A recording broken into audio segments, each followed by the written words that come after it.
बंगाल में नई सरकार से पहले लागू हुआ योगी मॉडल। सैकड़ों बुलडोजर ने एक साथ टीएमसी के दफ्तरों में कर दी चढ़ाई। चुनाव से पहले किया था चैलेंज, अब बीजेपी के जीतते ही है गायब। टीएमसी के हारते ही सुफियान को क्यों खोज रहे लोग। फिर मिलेंगे राहे गुलशन तो फूल खिलेंगे और जो फूल खिलेंगे और राहा तृणमूल तो फिर मिलेंगे। अनेक अनेक धन्यवाद। नमस्कार, नमस्कार।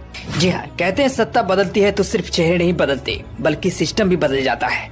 और इस वक्त पश्चिम बंगाल में जो हो रहा है उसने पूरे देश का ध्यान अपनी तरफ खींच लिया है। आधी रात कोलकाता की सड़कें और अचानक दर्जनों बुलडोजर की एंट्री होती है।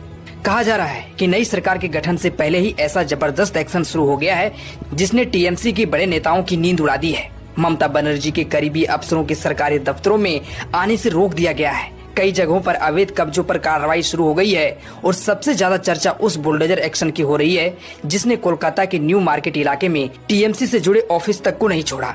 अब सवाल उठ रहा है कि क्या बंगाल में सचमुच योगी मॉडल लागू होने जा रहा है और आखिर क्यों टीएमसी नेताओं में इतनी बड़ी बेचैनी दिख रही है।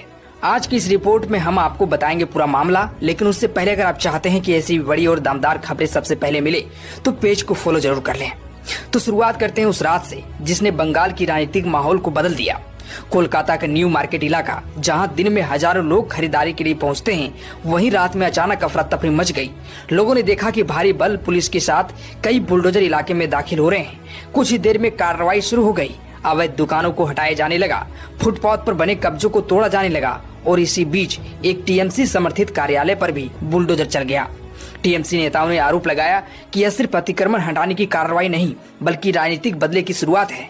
लेकिन प्रशासन की तरफ से कहा गया कि यह कार्रवाई काफी समय से प्रस्तावित थी और इलाके को अवैध कब्जों से मुक्त कराने के लिए की गई है। आपको बता दें कि उत्तर प्रदेश में योगी आदित्यनाथ की सरकार के दौरान बुलडोजर एक्शन पूरे देश में चर्चा का विषय बना था। और अब जब बंगाल में वैसी ही तस्वीरें सामने आने लगी है तो राजनीतिक गलियारे में चर्चा तेज हो गई है कि बीजेपी बंगाल में भी वही मॉडल लागू करना चाहती है। इसी बीच एक और बड़ा फैसला सामने आया। ममता बनर्जी सरकार के दौरान जिन रिटायर्ड अधिकारियों को अलग अलग विभागों में दोबारा जिम्मेदारियां दी गई थी, उन्हें फिलहाल दफ्तर आने से रोक दिया गया है। सूत्रों के मुताबिक यह फैसला नई सरकार के गठन तक लागू रहेगा। आने साफ संकेत यह है कि प्रशासनिक स्तर पर भी बड़ा बदलाव शुरू हो चुका है।